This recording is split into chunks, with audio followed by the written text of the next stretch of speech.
السلام علیکم ورحمۃ اللہ وبرکاتہ۔ الحمد للہ رب العالمین والصلاة والسلام علی رسولہ الامین وعلی آلہ وصحبہ اجمعین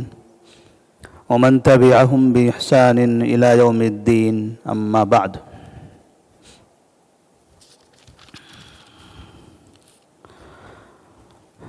سیرت النبی صلی اللہ علیہ وسلم کے سلسلے دروس میں آج کے درس کا عنوان ہوگا نبی کریم صلی اللہ علیہ وسلم مدینہ سے عمرے کی نیت سے نکلے اور حدیبیہ پہنچے۔ آپ صلی اللہ علیہ وسلم نے خواب دیکھا تھا کہ آپ مکہ مکرمہ جا کر عمرہ کر رہے ہیں، کعبے کا طواف کر رہے ہیں، تو آپ نے اپنے خواب کے اعتبار سے صحابہ رضی اللہ تعالی عنہم کو مکہ کی جانب عمرے کی نیت کے لیے نیت کرتے ہوئے سفر کرنے کا حکم دے دیا۔ تقریباً 1400 صحابہ نبی کریم صلی اللہ علیہ وسلم کے ساتھ مکہ کی طرف نکل پڑے۔ یہ پہلا موقع تھا کہ مکہ سے مدینہ ہجرت کرنے کے بعد آپ صلی اللہ علیہ وسلم صحابہ کے ساتھ مکہ جا رہے تھے، اپنے وطن کو واپس پلٹ رہے تھے، لیکن یہ وطن کی طرف واپس جانا وطن کے لیے نہیں تھا بلکہ اللہ کی عبادت کے لیے تھا۔ آپ اس نیت سے نہیں جا رہے تھے کہ ہمارا گھر، ہمارا خاندان، ہمارا قبیلہ، ہمارے محلے کیسے ہوں گے، کیا ہوں گے ان کا، اور کس حالت میں وہ چیزیں ہوں گی، ان ساری چیزوں سے مد نظر، ان ساری چیزوں کو دور کرتے ہوئے آپ صلی اللہ علیہ وسلم کا ایک ہی مقصد تھا، اللہ کا گھر، اللہ کا وہ گھر جو ابراہیم علیہ السلام نے توحید کے مرکز کے طور پر بنایا تھا، اسی جگہ دوبارہ جا کر ہم توحید کا ترانہ گائیں گے۔ لبیک اللہم لبیک لبیک لا شریک لک لبیک ان الحمد والنعمت لک والملک لا شریک لک۔ شرک کا خاتمہ جہاں سے ہوا تھا، یا شرک جہاں توحید کا مرکز بنا تھا وہاں شرک داخل ہوا، اب وہاں سے شرک کے خاتمے کے لیے ہم پھر سے کوشش کریں گے۔ آپ صلی اللہ علیہ وسلم مدینہ سے نکلے، راستے میں عثفان کے علاقے میں ایک قبیلے کے متعلق آپ کو علم ہوا کہ وہ لوگ آپ پر حملہ کرنا چاہتے ہیں، مقابلہ کرنا چاہتے ہیں۔ ابوبکر صدیق رضی اللہ تعالیٰ عنہ سے اور دیگر صحابہ سے آپ نے مشورہ کیا، تو ابوبکر صدیق رضی اللہ تعالیٰ عنہ نے کہا، یا رسول اللہ صلی اللہ علیہ وسلم، اب یہ سفر ہمارا کسی سے لڑنے کے لیے، مقابلے کے لیے نہیں ہے، بجائے ان کی آبادی میں داخل ہونے کے، ان سے آمنا سامنا کرنے کے، ہم سیدھے اپنا مکہ کی طرف راستہ لے لیتے ہیں۔ جو ہم پر حملہ کرنے کے لیے خود بخود آئے گا اسے دیکھا جائے گا، جنہوں نے ارادہ کیا ہوا ہے، تیاریاں کی ہوئی ہیں، فوجیں جمع کی ہیں، کر لینے دو، ہم اپنے اپنے راستے سے جاتے رہیں گے۔ جو مکے کا راستہ ہے، ہم نے عمرے کا احرام باندھا ہوا ہے، تلبیہ ہم پکار رہے ہیں، ہمارے پاس تعداد بھی بڑی ہے، تعداد بھی اچھی خاصی ہے، یہ بڑی تعداد کے باوجود یہ چھوٹے چھوٹے قبیلوں پر ہم حملہ کرتے ہوئے نہیں جائیں گے، ورنہ تاریخ میں آپ کا مکہ کی طرف کا یہ پہلا عمرہ کچھ الگ چیز سے لکھا جائے گا کہ آپ صلی اللہ علیہ وسلم مکہ گئے اور راستے سے جاتے جاتے اتنے لوگوں کا قتل عام کر گئے۔ تو اس طرح سے ایک پرامن راستہ، ہر طرح کے لڑائی جھگڑے سے خالی سفر ہونا چاہیے۔ آپ صلی اللہ علیہ وسلم آگے بڑھنے لگے، معلوم ہوا جب آپ تقریباً 380 کلومیٹر مدینہ سے مکہ کے قریب پہنچ چکے تھے، وہاں خالد بن ولید رضی اللہ تعالیٰ عنہ سامنے آ گئے۔ خالد بن ولید رضی اللہ تعالیٰ عنہ کے پاس 200 افراد تھے۔ مکے والوں نے انہیں بھیجا تھا، ابھی خالد بن ولید رضی اللہ تعالیٰ عنہ مسلمان نہیں ہوئے تھے، مکے والوں نے ان کو بھیجا تھا کہ جائیں راستے سے ہی ان کو واپس کر دیں، کسی بھی صورت میں مدینے والوں کو مکہ میں داخل ہونے نہ دیا جائے۔ خالد بن ولید رضی اللہ تعالیٰ عنہ نے دیکھا کہ ایک بڑی سی جماعت آ رہی ہے، ایک بڑی فوج آ رہی ہے، تو جس جگہ پر خالد بن ولید رضی اللہ تعالیٰ عنہ نے قیام کیا تھا اسی کے قریب میں ایک مخالف سمت میں کسی اونچی جگہ پر نبی کریم صلی اللہ علیہ وسلم ٹھہر گئے۔ ذرا دروازہ بند کرا دیجیے۔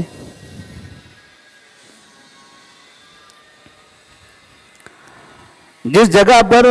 خالد بن ولید رضی اللہ تعالیٰ عنہ ٹھہرے ہوئے تھے اسی کے بالکل قریب میں ایک اونچی جگہ پر آپ صلی اللہ علیہ وسلم صحابہ رضی اللہ تعالیٰ عنہ کے ساتھ رہ گئے۔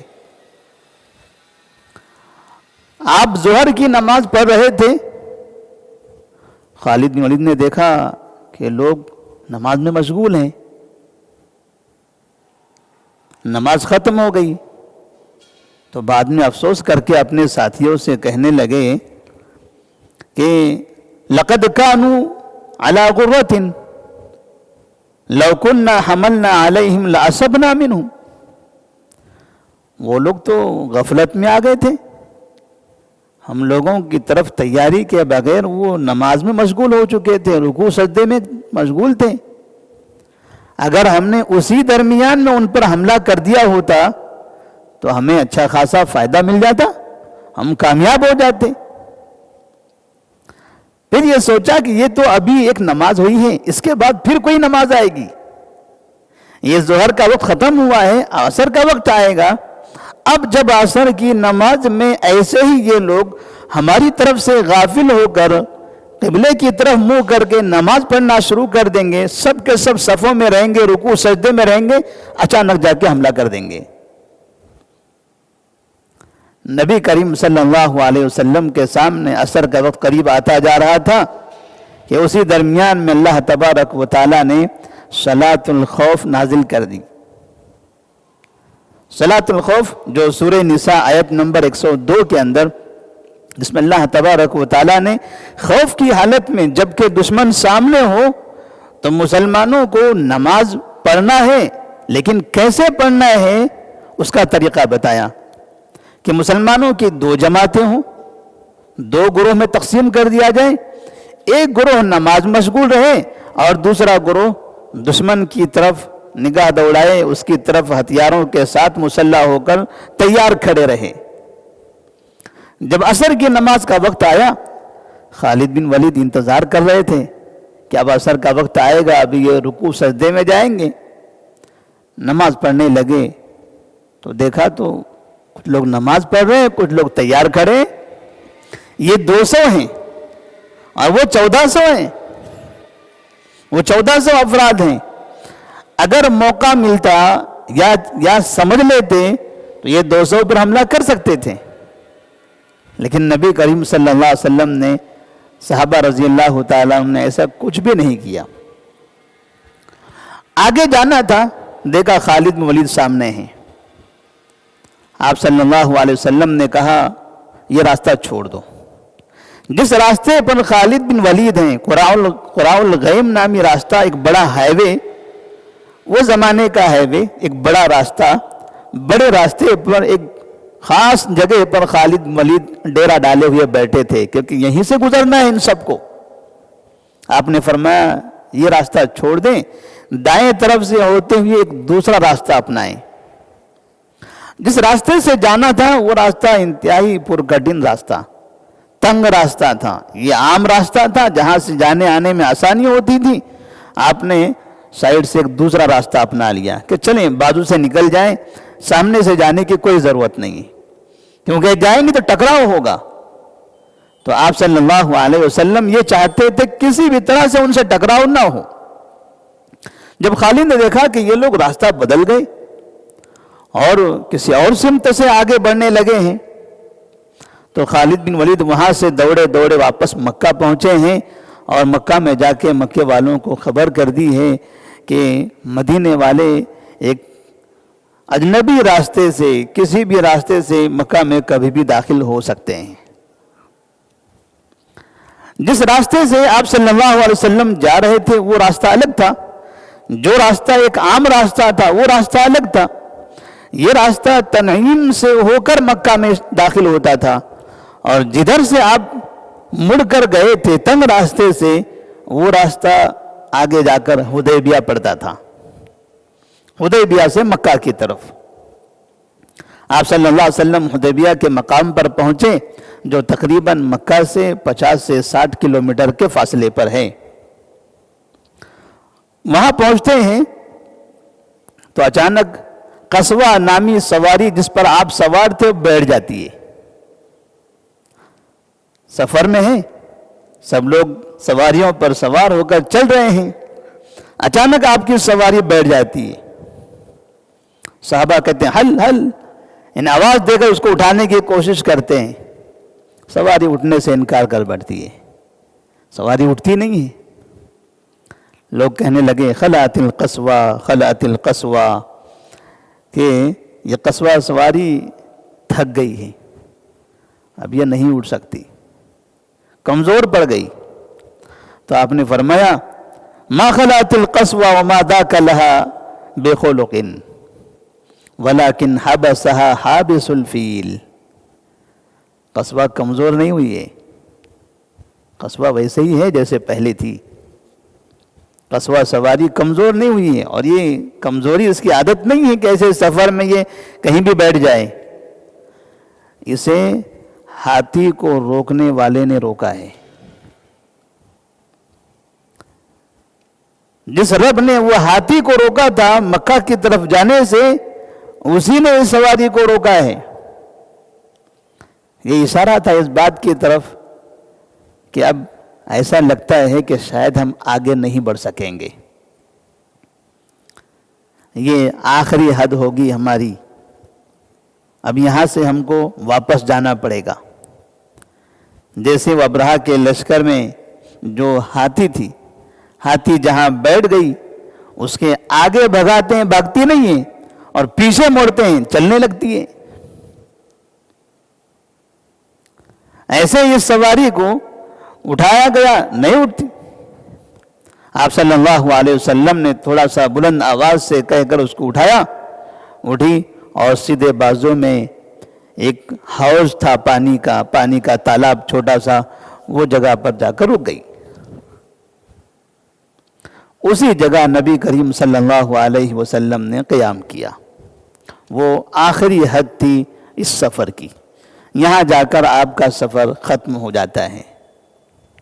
نبی کریم صلی اللہ علیہ وسلم اس جگہ پر قیام کیے ہوئے تھے، اور 1400 افراد تھے۔ جو پانی کا حوض تھا اس میں پانی کم تھا، تھوڑی ہی دیر میں وہ پانی ختم ہو گیا۔ آپ صلی اللہ علیہ وسلم سے صحابہ رضی اللہ تعالیٰ عنہم نے شکایت کی، یا رسول اللہ صلی اللہ علیہ وسلم پینے کے لیے، وضو کے لیے پانی نہیں ہے، ہماری ضروریات کے لیے پانی نہیں ہے، وضو کے لیے پانی نہیں ہے۔ تو آپ صلی اللہ علیہ وسلم نے اپنا تیر نکالا اور صحابہ کو دیا، کہا جاؤ اس کے اندر ڈال دو، اس حوض میں یہ تیر ڈال دو۔ دیکھتے ہی دیکھتے پانی زمین کے اندر سے ابلنے لگا۔ صحابہ رضی اللہ تعالیٰ عنہم نے وضو کیا، پانی پیا، اپنے مشکی سے بھرے، اور تقریباً تمام کے تمام لوگوں نے اس پانی سے استفادہ کر لیا۔ نبی کریم صلی اللہ علیہ وسلم اس جگہ ہر اعتبار سے اپنے راستے کو پرامن بناتے ہوئے یہاں پہنچے تھے۔ 2 مرتبہ موقع تھا، ایک مدینہ سے نکلنے کے تھوڑے ہی دیر کے بعد جس قبیلے نے آپ پر حملہ کرنے کی کوشش کی تھی اس سے ٹکرانے کا، آپ نے اس کو چھوڑ دیا۔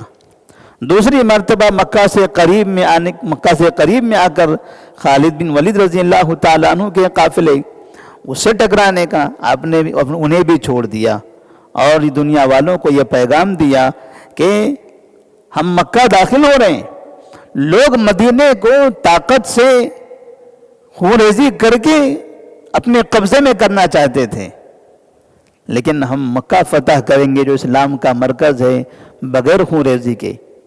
انتہائی امن کے ساتھ، تاکہ تاریخ میں لکھا جائے کہ نبی صلی اللہ علیہ وسلم نے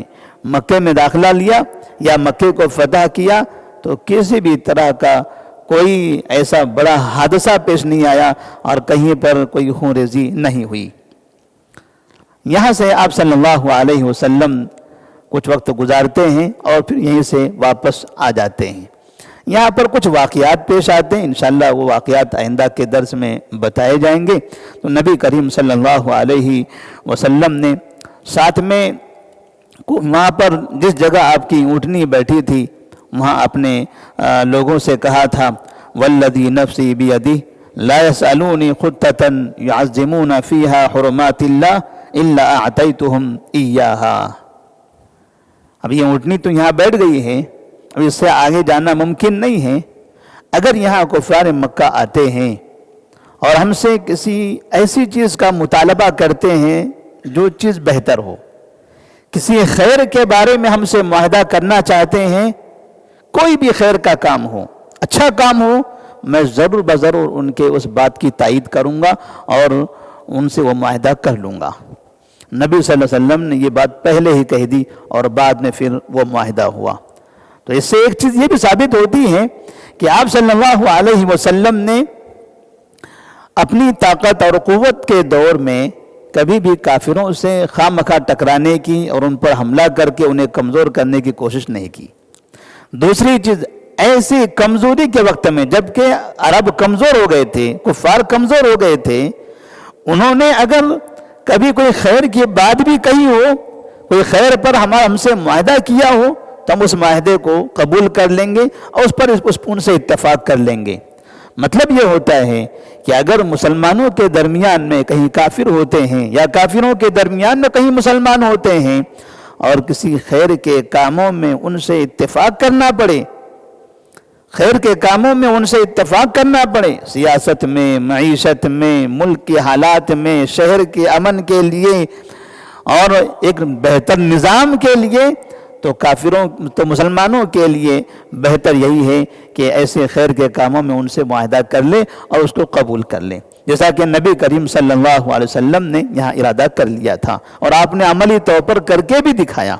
تو اللہ تبارک و تعالیٰ سے دعا ہے کہ اللہ تبارک و تعالیٰ ہمیں نبی کریم صلی اللہ علیہ وسلم کی اس طریقے کو سمجھنے اور اس پر عمل کرنے کی توفیق عطا فرمائے۔ السلام علیکم ورحمۃ اللہ وبرکاتہ۔